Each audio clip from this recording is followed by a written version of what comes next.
चली चली एक लहर चली। कैसे हैं आप लोग? अच्छे हैं ना आप लोग? बहुत बहुत धन्यवाद।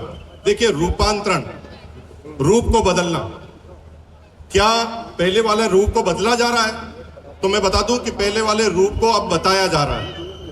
आरसीएम को अब तक लोग भाग ये सीसी से जानते थे कि ये एक जोड़ने का काम है और इससे पैसा बनाया जाता है और टर्नओवर होता है, उसके आधार पर कमीशन आता है।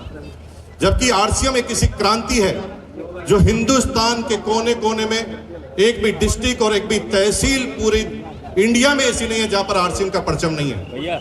आज हजारों की तादाद में आरसीएम के शोरूम पूरे इंडिया में काम करते हैं और करोड़ों लोगों का परिवार आरसीएम का है। और ये परिवार शिक्षा पर काम करता है, स्वास्थ्य पर काम करता है, संस्कार पर काम करता है। कई ब्लड डोनेशन के कैंप होते हैं, कई मेडिकल इक्विपमेंट की सहायता से या मेडिकल सहायता पहुंचाने का काम होता है, आई डोनेट का काम होता है, ब्लड डोनेट का काम होता है, स्वास्थ्य रक्षा का काम होता है और कई जगह वृक्षारोपण का काम होता है। लेकिन अब तक आरसीएम को लोग बाग इसी नाम से जानते थे कि ये कोई जोड़ने और जुड़ाने का काम है। अब ये वक्त आ गया है कि 25 साल में हम आरसीएम को हिंदुस्तान से इंट्रोड्यूस कराएं। क्या आप लोग तैयार हैं? बहुत बहुत धन्यवाद। अगर आप तैयार हैं तो समझ जाइए, आज के 25 साल पहले इस मुकेश कोठारी का इसी भीलवाड़ा में सफर चालू हुआ था जब ये 750 रुपए की नौकरी से अपने करियर को शुरू किया था इसी भीलवाड़ा के अंदर। और इसी भीलवाड़ा के उन सारे आदमियों के पास ये सारी की सारी अपॉर्चुनिटी थी जो मेरे पास थी। कामयाबी का सिर्फ एक रूल है, जब आप अपने मिशन में, अपने टारगेट में, अपने गोल में अपने से ज्यादा इंटेलिजेंट, अपने से ज्यादा एजुकेटेड, अपने से ज्यादा ताकतवर लोगों को जब आप अपने मिशन में लाना चालू कर देते हैं तो दुनिया की कोई ताकत आपको कामयाब होने से रोक नहीं सकती। आज दुनिया के 100 एंटरप्रेन्योर की बात कर लें, और आज मैं ऐसा आंकड़ा बताने जा रहा हूं जो आप में से कई लोगों को पता होगा लेकिन गौर नहीं किया होगा। मैं दुनिया के टॉप 100 एंटरप्रेन्योर की बात कर रहा हूं या टॉप 100 बिजनेसमैन की बात कर रहा हूं या बिलियनियर की बात कर रहा हूं। दुनिया के टॉप 100, दुनिया के टॉप 100 बिलियनियर की जब मैंने जीवनी को खगाला तो मैंने क्या पाया कि उसमें से एक भी ऐसा आदमी नहीं था जो कभी अपनी किसी यूनिवर्सिटी का टॉपर रहा हो। एक भी आदमी ऐसा नहीं है जो कभी अपनी किसी यूनिवर्सिटी का टॉपर रहा हो। लेकिन दुनिया की जो टॉप 100 यूनिवर्सिटी है ना, उनके सारे टॉपर उन्हीं 100 के यहां पर काम करते हैं। आज चाहे अंबानी जी की रिफाइनरी हो, ये रिफाइनरी अंबानी जी की दिमाग से नहीं लगी, ये लगी एक पढ़े लिखे व्यक्तियों के दिमाग से। यानी उस व्यक्ति ने अपनी टीम में ऐसे आदमी को शामिल कर लिया जो उनसे भी ज्यादा एजुकेटेड था और उससे भी ज्यादा दिमाग वाला था। अब एक तरीका है अंबानी बनने का, जो शुरुआती रास्ता बहुत कठिन है, क्योंकि अंबानी की अगर शुरुआती जिंदगी को देखेंगे तो बहुत कठिन थी। और एक रास्ता है डायरेक्ट सेलिंग का।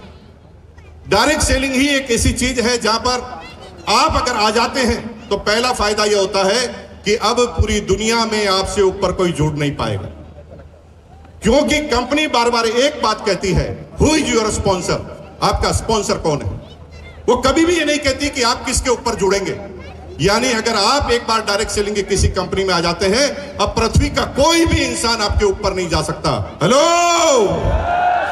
ये बात मुझे पहली बार समझ में आई थी आज के 25 साल पहले। और 25 साल पहले ये एक बात समझ में आई और मैंने काम करना चालू किया। आज मेरी टीम में कई लोग हैं, कई डॉक्टर हैं, कई इंजीनियर हैं, कई चार्टर्ड हैं, रिक्शे वाले हैं, ठेले वाले हैं, केले वाले हैं। एक एक व्यक्ति आज मेरी टीम में है और आज मेरा परिवार 1,80,00,000 लोगों का है। इस 1,80,00,000 के लोगों के परिवार में अगर एक्टिव लोगों की बात करें तो 18 लाख लोग हर महीने मेरी टीम में परचेजिंग करते हैं। और कई ऐसे लोग, आई एम सिंपली बी कहूं, ज्यादा पढ़ाई नहीं की मैंने, लेकिन मैं आ गया तो देखते ही देखते मेरी टीम बढ़ने लगी। मेरी टीम में आए डॉक्टर सुरेंद्र वस, MA, BEd, PhD। मैं अपनी पूरी जिंदगी की ताकत लगा लेता तो शायद मेरे अपने नीचे इतने बड़े व्यक्ति को काम नहीं करवा सकता था, लेकिन डायरेक्ट सेलिंग में आने की वजह से आज वो मेरी टीम में काम करते हैं। अगर मैं पहले आ गया तो डॉक्टर सुरेंद्र वस ने ढूंढते ढूंढते उनकी टीम में आए श्री चंद अत्री, लेक्चरर मैथमेटिक्स। लेक्चरर मैथमेटिक्स आज मेरी टीम में काम करता है। यानी डायरेक्ट सेलिंग की सबसे खास बात है कि आपसे ज्यादा ताकतवर व्यक्ति को आप अपने नीचे अपॉइंट कर सकते हैं और दुनिया में ऐसा कोई काम नहीं है। हेलो, और आपका काम चल ही जाएगा, क्योंकि जो जैसा होता है उसको वैसा मिलता है। दुनिया का हर व्यक्ति अपने आप को समझदार समझता है और दुनिया का हर सेकंड आदमी पहले आदमी को पागल समझता है। मैं कहता हूं पागल और समझदार की गणित में मत जाइए, आप कामयाबी के लिए पैदा हुए हैं। अगर आप पागल हैं तो पागलों की दुनिया में कमी नहीं है, और अगर आप समझदार हैं तो दुनिया में समझदारों की कमी नहीं है। जो जैसा होगा उसे वैसा मिल जाएगा। एक व्यक्ति शराबी है, उसको अनजान बारात में भेज दो। लॉ ऑफ अट्रैक्शन यह कहता है कि एक शराबी शाम होते होते अपने पार्टनर को ढूंढ लेता है। जब एक साथी अपने पार्टनर को ढूंढ लेता है तो क्या आपको आपके जैसा नहीं मिलेगा? क्या आपको जैसा नहीं मिलेगा? क्या आपको आपके जैसा व्यक्ति मिल ही जाएगा। आप लगातार लगे रहे तो आने वाले समय में कामयाबी के झंडे गाड़ने वाले हैं। इस 25वीं वर्षगांठ पर, इस सिल्वर जुबली पर मैं आपका एक बार फिर बहुत बहुत हार्दिक स्वागत करता हूं। आइए दोस्तों, अब समय आ गया है हिंदुस्तान का सही इंट्रोडक्शन देने का। क्या मेरे साथी तैयार हैं? एक बार खड़े होकर दोनों हाथ ऊपर करके ताकत इतनी गुंजाएं कि ये बात पूरे भीलवाड़ा तक पहुंचे। क्या आप मेरे साथ तैयार हैं? बहुत बहुत धन्यवाद आपका, थैंक यू।